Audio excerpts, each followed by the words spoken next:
پیارے محبوب صلی اللہ علیہ وسلم ارشاد فرماتے ہیں کہ نماز میری آنکھوں کی ٹھنڈک ہے. جب سجدے میں گرتا ہے، سجدے میں جاتا ہے تو پروردگار عالم اس کے تمام گناہوں کو معاف فرما دیتا ہے. ایسا بری کر دیتا ہے کہ جیسے ماں کے پیٹ سے وہ پیدا ہوا، کیونکہ اس کا سر جو ہے رب کی بارگاہ میں جھک گیا ہے، اس کا سر جو ہے عبادت الہیہ میں گزر گیا ہے. تو حضرات گرامی پروردگار عالم اس بندے سے اتنا محبت کرنے لگتا ہے کہ اس کے تمام گناہوں کو معاف فرما دیتا ہے. تو حضرات گرامی قرآن اعلان کر رہا، قرآن ہمیں سبق دے رہا وَإِن مِّنكُمْ إِلَّا وَارِدُهَا كَانَ عَلَىٰ رَبِّكَ حَتْمًا مَّقْضِيًّا. قرآن فیصلہ کر رہا ہے، قرآن ہمیں سبق دے رہا ہے. جب حضرت جبریل امین آقائے نامدار مدنی تاجدار احمد مجتبیٰ محمد مصطفیٰ صلی اللہ علیہ وسلم کی بارگاہ میں حاضر ہوتے ہیں، یہ تحفہ لے کر، یہ انعام کرام لے کر، یہ قرآن کا ٹکڑا لے کر حاضر ہوتے ہیں، رب قدیر کا پیغام لے کر حاضر ہوتے ہیں اور نبی الزمان صلی اللہ علیہ وسلم کی بارگاہ میں پیش کرتے ہیں. حضرت جبریل سنا رہے ہیں، رسول کائنات صلی اللہ علیہ وسلم سن رہے ہیں. جبریل فرماتے ہیں کہ وَإِن مِّنكُمْ إِلَّا وَارِدُهَا كَانَ عَلَىٰ رَبِّكَ حَتْمًا مَّقْضِيًّا. یعنی ایسا کوئی بشر نہیں ہے، ایسا کوئی انسان نہیں ہے جو اس دنیا میں آیا اور آنے کے بعد وہ پل صراط جو ہے 50,000 سال کا راستہ اس راستے سے نہ گزر ہو. 50,000 یہاں سے جانے کے بعد 50,000 سال کا راستہ، اور ایسا کوئی بشر نہیں ہے، ایسا کوئی انسان نہیں ہے جو اس پل سے گزر نہ ہو. نبی الزمان صلی اللہ علیہ وسلم نے جس ٹکڑے کو، اس آیت کریمہ کو سننے کے بعد آنکھوں میں آنسو آ جاتے ہیں، آنکھوں میں آنسو آ جاتے ہیں. وہ آقائے نامدار مدنی تاجدار احمد مجتبیٰ محمد مصطفیٰ صلی اللہ علیہ وسلم جو پروردگار عالم نے تمام کائنات کا مالک و مختار بنایا ہے، وہ نبی کی آنکھوں میں آنسو آتے ہیں. اور آنسو آنے کے بعد سوچ رہے ہیں کہ میری گناہگار امت ہے، میری گناہگار امت ہے، سیاہگار امت ہے. اس پل سے کس طریقہ سے گزر ہوگا، کس طریقہ سے طے ہوگا، کس طریقہ سے گزر ہوگا. رسول کائنات صلی اللہ علیہ وسلم مدینہ شریف کو چھوڑ دیتے ہیں، مدینہ کو چھوڑ دیتے ہیں، جنگل تلاش کر دیتے ہیں، جنگل میں تلاش کرتے ہیں، غار میں پہنچتے ہیں. پہنچنے کے بعد اپنی پیشانی کو رکھے ہوئے ہیں، رب قدیر کی بارگاہ میں دعا کر رہے ہیں، پاک بے نیاز اے رب قدیر میری گناہگار امت ہے، سیاہگار امت ہے، گناہگار کو میرے محبوب کبریا صلی اللہ علیہ وسلم اپنی گناہگار امت کے لیے دعائیں کر رہے ہیں، رب قدیر کی بارگاہ میں التجا کرتے ہیں اے پروردگار عالم اس میری امت کو اس پلسنا سے آسان فرما دے، گزر فرما دے. ایک دن ہو جاتا ہے، 2 دن ہو جاتے ہیں، 3 دن ہو جاتے ہیں، 4 دن ہو جاتے ہیں. جب رسول کائنات صلی اللہ علیہ وسلم مدینہ کے اندر نہیں معلوم ہوتے. صحابہ کرام کا عشق، صحابہ کرام کا عشق ہے کہ صبح بھی دیکھتے ہیں نبی کی زیارت فرما رہے ہیں، شام کو بھی دیکھتے ہیں، دوپہر کو بھی دیکھتے ہیں، ہر وقت نماز میں زیارت فرما رہے ہیں. اب 3 دن ہو گئے ہیں، نبی کی زیارت نہیں ہوئی ہے، کشمکش ہو جاتے ہیں اور صحابہ کرام آپس میں مشورہ کرنے لگتے ہیں کہ نبی کہاں ہیں، نبی کدھر گئے ہیں. تاریخ بتاتی ہے کہ تمام صحابہ کرام مچل جاتے ہیں، بے قرار ہو جاتے ہیں اور نبی کو ڈھونڈنے لگتے ہیں، تلاش کرنے لگتے ہیں. مگر میرے آقا رحمت عالم نور مجسم صلی اللہ علیہ وسلم جس گلی سے گزر فرما رہے تھے، جس گلی سے چلتے تھے وہ راستہ بتا دیتا تھا، وہ راستہ مہک جاتا تھا، خوشبو سے معطر ہو جاتا تھا. ڈھونڈ رہے تمام، کوئی ادھر جا رہا صحابہ، کوئی ادھر جا رہا، ادھر جا رہا، ڈھونڈ رہے. یہ صحابی ہے، عاشق رسول ہے، وہ جنگل کی طرف بھینی بھینی خوشبو سی آ رہی ہے.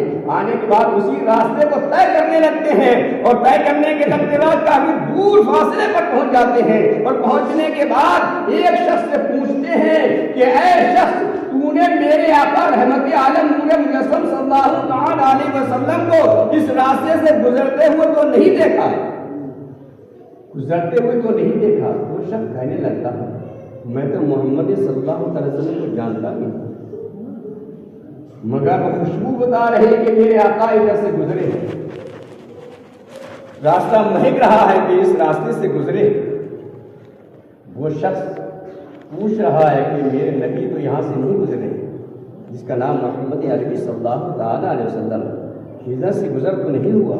وہ شخص کہنے لگتا ہے کہ نہیں، مجھے معلوم بھی نہیں ہے، کافی وقت گزر گیا، مجھے معلوم بھی نہیں کون محمد صلی اللہ تعالیٰ علیہ وسلم ہے، میں جانتا بھی نہیں ہوں۔ وہ شخص رونے لگتا، عاشق رسول ہے، صحابی رسول ہے، رونے لگتے ہیں۔ جب رونے لگتے ہیں وہی شخص سوچتا ہے کہ یہ بھی بہت بڑا عاشق ہے، بہت بڑا جانثار ہے، جو رو رہا ہے، گریہ وزاری کر رہا ہے۔ وہ شخص کہنے لگتا بیٹھیے، اور بیٹھنے کے بعد شخص بیٹھتے ہیں، صحابہ کرام بیٹھ جاتے ہیں۔ وہ شخص کہنے لگتا ہے، وہی شخص کہتا ہے ہاں میں نے ایک ایسا چیز کو دیکھا ہے، ایک انوکھی پیاری چیز کو دیکھا ہے، جس کو تو عشق میں رو رہا ہے۔ ایک گار جو تنگ نظر آ رہی ہے، بہت چھوٹی سی گار ہے، اس گار میں ایسا شخص رو رہا ہے، ایسا گریہ وزاری کر رہا ہے، اس کا رونا ہوا میری بکریوں کا چلنا چھوڑنا ہوا، اس کا رونا ہوا۔ سارے پرندے رو رہے ہیں، سارے جانور رو رہے ہیں، تمام لوگ رو رہے ہیں، تمام لوگ رو رہے ہیں، تمام لوگ رو رہے ہیں۔ حضرات گرامی، آقا نامدار مدینہ طاہرہ احمد مجتبیٰ محمد مصطفیٰ صلی اللہ علیہ وسلم ہماری خاطر، آپ کی خاطر گریہ وزاری فرما رہے۔ اس گار کے اندر تنگ تاریک گار، اس نے پیشانی رکھے ہوئے رب کی بارگاہ میں دعا کر رہے ہیں، رب کی بارگاہ میں دعا کر رہے ہیں، اے پاک بنیاز میری گناہگار امت، میرے سیاہگار امت ہے، گناہگار امت کو بخش دے، گناہگار امت کو بخش دے۔ رسول کائنات صلی اللہ تعالیٰ علیہ وسلم یہ وہی صحابی ہیں، عاشق رسول ہیں، جانانہ رسول ہیں، سوچتے ہیں کہ ہو نہ ہو میرے آقا رحمت عالم نور مجسم صلی اللہ تعالیٰ علیہ وسلم ہوں گے۔ جب اٹھتا ہے، اٹھنے کے بعد تیزی کے ساتھ قدم بڑھاتا ہے، اور بڑھانے کے بعد اس تنگ تاریک گار میں کے دروازے پہنچ جاتا ہے تو کیا دیکھتا ہے؟ تمام جہان کے مالک و مختار ہیں، نبی تاجدار ہیں، جناب محمد رسول اللہ صلی اللہ تعالیٰ علیہ وسلم اپنی پیشانی کو رکھے ہوئے ہیں، رب قدیر کی بارگاہ میں دعا کر رہے ہیں، اے پاک بے نیاز جو قرآن کریم کا ٹکڑا تو نے بھیجا ہے، اس کا فلسفہ یہ ہے کہ وَإِن مِّنكُمْ إِلَّا وَارِدُهَا كَانَ عَلَىٰ رَبِّكَ حَتْمًا مَّقْضِيًّا۔ ایسا کوئی بشر نہیں ہے جو اس پرسرات سے گزر نہ ہو۔ میری گناہگار امت ہے، میری گناہگار امت کیسے گزرے گی؟ میری گناہگار خطاکار امت اس سفر کو کیسے طے کرے گی؟ یہ وزاری فرما رہے ہیں۔ رسول کائنات صلی اللہ تعالیٰ علیہ وسلم جب جو شخص دیکھتا اور دیکھنے کے بعد کھڑا ہو جاتا، ادب و نہایت صحابی رسول کھڑے ہوتے ہیں، کھڑے ہونے کے بعد عرض کرنے لگتے ہیں کہ یا محمد عربی صلی اللہ تعالیٰ علیہ وسلم، آج اتنے دن گزر گئے، تمام جانثار بے قرار، صحابی رسول بے قرار، آپ سر کو اٹھا لیجیے، آپ سر کو اٹھا لیجیے، آپ سر کو اٹھا لیجیے۔ مگر میرے آقا رحمت عالم صلی اللہ تعالیٰ علیہ وسلم اپنی پیشانی کو رکھے ہوئے اٹھا نہیں رہی ہیں۔ تاریخ بتاتی ہے تھوڑے اسنے میں اور تمام جانثار صحابی رسول کا مجمع ہے، اکٹھے ہو کر اسی غار کے پاس پہنچ جاتے ہیں تو کیا دیکھتے ہیں؟ نبی ابوالزمان صلی اللہ علیہ وسلم پیشانی کو رکھے ہوئے تمام صحابی رسول مچل جاتے ہیں، بے قرار ہو جاتے ہیں، عرض کرنے لگتے ہیں یا محمد عربی صلی اللہ تعالیٰ علیہ وسلم آپ سر مبارک کو اٹھا لیجیے۔ مگر میرے آقا رحمت عالم نور مجسم صلی اللہ تعالیٰ علیہ وسلم اپنی پیشانی کو رکھے ہوئے اٹھا نہیں رہے ہیں۔ تمام صحابہ کرام بے چین ہو جاتے ہیں، سوچتے ہیں کیا کرنا چاہیے، کس طریقہ سے نبی کو سر کو اٹھانا چاہیے۔ تاریخ بتاتی ہے کہ آقا نامدار مدینہ تاجدار احمد مجتبیٰ محمد مصطفیٰ صلی اللہ تعالی وسلم کے جانثار ہیں، پہچانا پڑ جاتے ہیں، کہا جاتے ہیں ایسے شخص کو لایا جائے، ایسے شخص کو لایا جائے جس کی بات کو سنے نبی ابوالزمان صلی اللہ تعالی وسلم کون سے در پہ جاتے ہیں، کون سی چوکٹ پہ جاتے ہیں، جس کی بارگاہ میں پہنچتے ہیں جو تمام عالم کے مالک و مختار ہیں، نبی تاجدار ہیں، جناب محمد رسول اللہ صلی اللہ تعالی وسلم کی لخت جگر حضرت فاطمہ کے دربار پر پہنچ جاتے ہیں۔ فاطمہ زہرا رضی اللہ تعالیٰ عنہ سے کہا جاتا ہے کہ نبی آخرالزماں صلی اللہ تعالی وسلم اس غار کے اندر آرام پیشانی کو رکھے ہوئے، کیونکہ فاطمہ بھی اپنے بابا جان کو 3 دن ہو گئے ہیں دیدار نہیں ہوا، حسنین کریمین اپنے نانا جان کی زیارت نہیں ہوئی، رو رہے ہیں، گریہ وزاری کر رہے ہیں۔ فاطمہ زہرا رضی اللہ تعالیٰ عنہ اپنے تمام محلے کی عورتوں کو پردے کے حساب سے پہنچ جاتی ہیں، کیا کہتی ہیں، دروازے پر غار پر پہنچتی ہیں، کیا دیکھتی ہیں، بابا جان اپنی پیشانی کو رکھے ہوئے، پیشانی کو رکھے ہوئے ہیں۔ حضرت فاطمہ زہرا رضی اللہ تعالیٰ عنہ آنکھوں میں آنسو ہیں، عرض کرتی ہے بابا جان آپ سر کو اٹھا لیجئے، زمین سے پتھر سے سر کو اٹھا لیجئے۔ میرے آقا رحمت عالم نور مجسم صلی اللہ تعالی وسلم ابھی پیشانی کو نہیں اٹھا رہے ہیں، رب قدیر کی بارگاہ میں گریزہ بازاری کر رہے ہیں، قرآن کا فلسفہ دکھا رہے ہیں کہ بھائی منکم ملا وارد کانا علی ربک حتما مقضیہ، ایسا پل ہے جو 50,000 سال کا راستہ ہے، ہر انسان کو اس سے گزرنا ہوگا، اور میری گناہگار امت کیسے اس پل سے گزر ہوگی؟ یہ رب قدیر کی بارگاہ میں دعا کر رہے ہیں۔ حضرت فاطمہ زہرا رضی اللہ تعالی عنہ کہہ رہی ہے بابا جان سر کو اٹھا لیجئے، مگر بابا جان جو ہیں سر کو نہیں اٹھا رہے۔ حضرت فاطمہ زہرا رضی اللہ تعالی عنہ عرض کرتی ہیں کہ میدان کربلا کا تپتا ہوا صحرا ہوگا، اس صحرے میں اپنی جانثار حضرت امام علی مقام رضی اللہ تعالی عنہ کے نالودہ کردہ خون کے لطرے کو زمین پر رکھ دوں گی، اور رب قدیر نہیں بخشے گا آپ کی گناہگار، تو حضرت امام حسن رضی اللہ تعالی عنہ کا زہر آلودہ کرتا بھی رکھ دوں گی، جب بھی نہیں بخشے گا تو پروردگار عالم کی بارگاہ میں التجا کرتی ہے۔ آج تک دنیا عالم میں انسانیت نے کوئی آج تک میری سہائی کو نہیں دیکھا، چاہے تدبیر کو اٹھا رہی ہوں، رب قدیر کے بارگاہ میں التجا کر رہی ہوں۔ تاریخ بتاتی ہے کہ حضرت فاطمہ زہرا رضی اللہ تعالی عنہا کہ جب صحیح لفظ سے کہا ہے، اور کہنے کے بعد حضرت جبریل حاضر ہو جاتے ہیں، اور جبریل حاضر ہونے کے بعد آقا نامدار مدینہ تاجدار احمد مجتبی محمد مصطفیٰ صلی اللہ تعالی علیہ وسلم کی بارگاہ میں حاضر ہو جاتے ہیں۔ یا محمد عربی صلی اللہ تعالی علیہ وسلم آپ سر کو اٹھا لیجیے۔ اگر فاطمہ زہرا رضی اللہ تعالی عنہ نے چادر تطہیر کو اٹھا دیا تو دنیا درہم برہم ہو جائے گی، آپ سر کو اٹھا لیجیے، ہم گناہگار امت کی گناہوں کو بخش دی جائے۔ بے شک، سبحان اللہ۔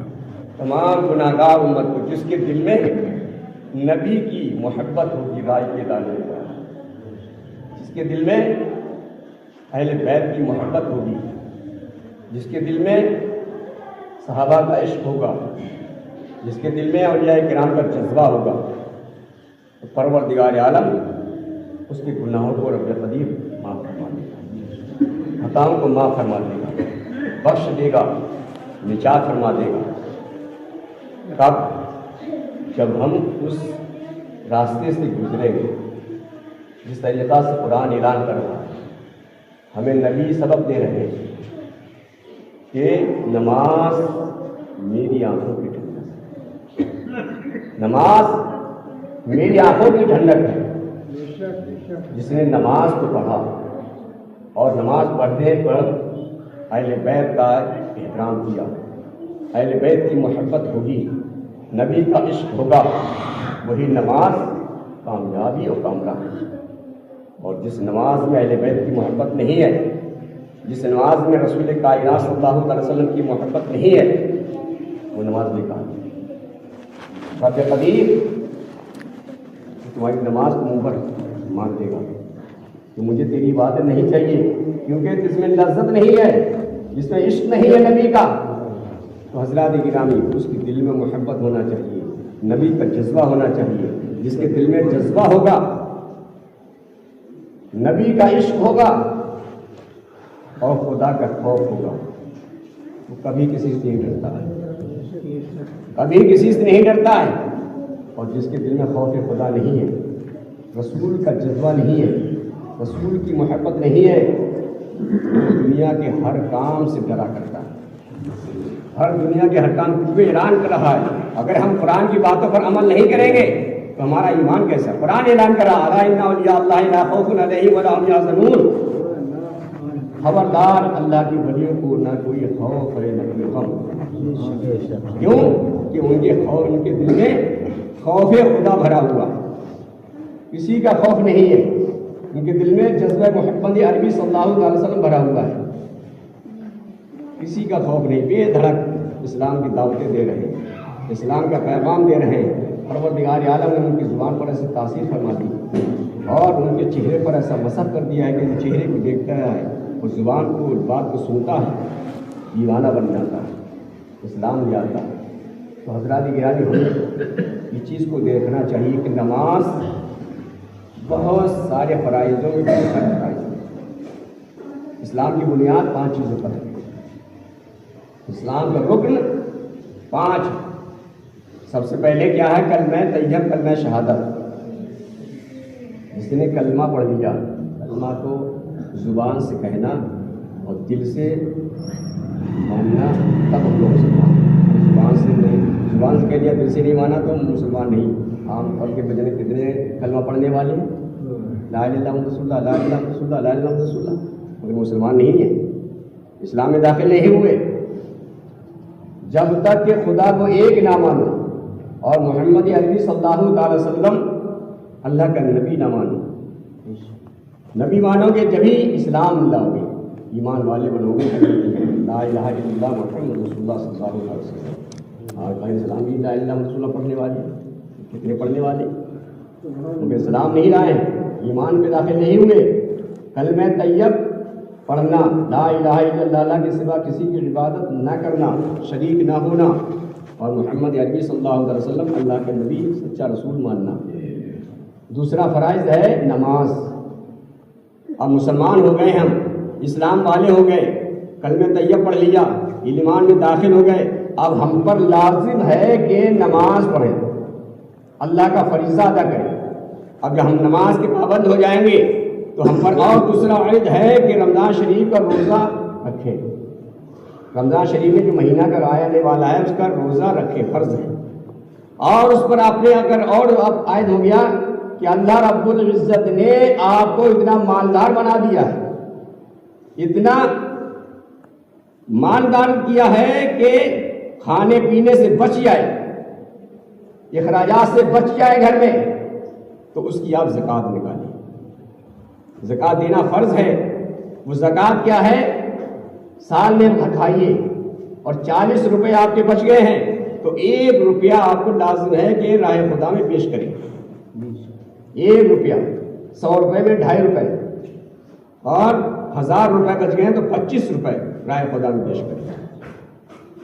اور اللہ رب العزت نے آپ کو عطا کر دیا ہے، مال زر دیا ہے، جسمانی طاقت بھی دے دی ہے، اور مال زر ہے تو آپ پر لازم فرض ہے کہ حج بیت اللہ کا شرف حاصل کریں. حج بیت اللہ کی زیارت کریں، خانہ کعبہ کا طواف کریں، آپ پر لازم ہے. تو حضرات گرامی 5 رکن ہیں تو اسلام پر ہم پر لازم ہے. تو حضرات گرامی یہ معظم مہینہ ہے، برکتوں والا مہینہ. اس معظم مہینے کی ایک ایسی رات ہے، ایک عظیم رات ہے، ایک عظیم سعادت اس رات میں ہوگی. جو رب قدیر کی بارگاہ میں دعا کرے گا تو پروردگار عالم اس کی دعا کو رد نہیں فرمائے گا، قبول فرمائے گا. وہ 14 شعبان ہے. 14 شعبان آنے والی رات میں ہمیں آپ کو چاہیے شب بیداری کریں، عبادت ریاضت کریں، قرآن عظیم کی تلاوتیں کریں، نوافل دیں، اور اپنے عزیز و اقارب ماں باپ یہاں سے رخصت ہو گئے ان کی قبروں پر جا کر زیارت کریں اور فاتحہ درود خوانی پڑھیں. یہ ہم پر اور لازم ہے، کیونکہ آقا نامدار مدنی تاجدار رحمت مجتبیٰ محمد مصطفیٰ صلی اللہ تعالی علیہ وسلم مدینہ سے اپنے حجرے شریف سے رات کے حصے میں جنت البقیع جایا کرتے. تاریخ بتاتی ہے ایک مرتبہ حضرت عائشہ صدیقہ رضی اللہ تعالیٰ عنہ دیکھتی ہے کہ نبی الزماں صلی اللہ تعالیٰ علیہ وسلم عبادت ریاضت مشغول ہے، عبادت میں ہے، ریاضت میں ہے، اور نبی الزماں صلی اللہ تعالیٰ علیہ وسلم کچھ عرصہ لیٹے ہیں. حضرت عائشہ فرماتی ہے کچھ عرصہ لیٹنے کے بعد کیا دیکھتی ہے؟ نبی یہاں نہیں ہے حجرے میں، آقا نبی الزماں صلی اللہ تعالیٰ علیہ وسلم حجرے شریف میں نہیں ہے. کیا دیکھتی ہے؟ پیچھے پیچھے جا رہے ہیں، جانے کے بعد کیا دیکھتی ہے؟ حضرت رسول کائنات صلی اللہ تعالی علیہ وسلم جنت البقیع میں پہنچ کر رب قدیر کی بارگاہ میں دعا کر رہے ہیں، خراج عقیدت پیش کر رہے ہیں اور ان مردوں کے لیے گناہوں کے لیے مغفرت کر رہے ہیں۔ اے رب قدیر، اے باری تعالیٰ پروردگار عالم، اس راز کے صدقے توسل سے ان گناہگاروں کے گناہوں کو معاف فرما دے۔ آمین۔ تو ایک سنت یہ ہوگی، ہم آپ جانیں گے اپنے عزیز و قارب کی بات، قبرستان اور نبی کی سنت ہوگی، نبی کی سنت ہوگی، اور نبی آخر الزمان صلی اللہ علیہ وسلم اس رات میں زیادہ عبادت ریاضت کرتے تھے، یہاں تک کہ اتنی عبادت کرتے، اتنی عبادتیں پیروں پر برما جاتا تھا، خون بہنا شروع ہو جاتا تھا، اور اتنا روتے تھے داڑھی مبارکہ تر ہو جاتی تھی۔